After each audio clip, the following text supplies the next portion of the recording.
Saba Deacon wa All Saints Church Mbarara, Venerable Reverend Canon Bobs Nathan Mwesije yazima imumwena aba bakwasize mu kiterane kibari kutebekanisa buri mwaka obwo amazaro g'omujone gari heyi.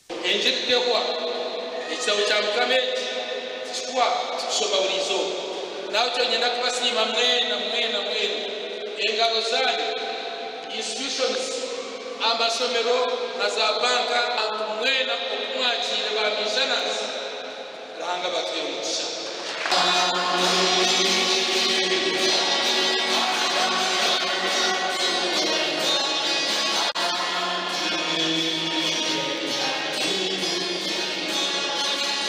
Abakazi bashatu bikorana webi bakafami tosi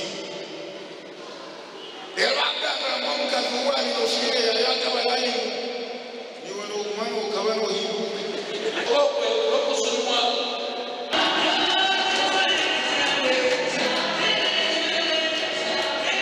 Enjiri eburirwe bingi bagarukire Mukama.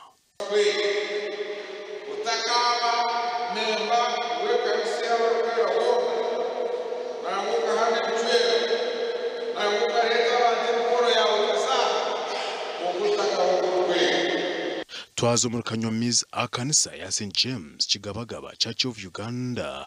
Venerable Reverend Patrick Atire omurisa kan Archdeacon yastamsa Julius Rutaro omchitebe. Msebeki ezekanisa ya St James Kigabagaba Church of Uganda kumbuzi wayo abakristaayi bombekirenju eyo mburizi ejeta kahwire erize kushakarwa barekache kujimaririza kandi wajirejanisa enjweji ensiana neje nkuru noreba ngo bakuzira umuntu mu muhango nane kaniseji Our TV West disenyomo Gideon na Michael tumwachire.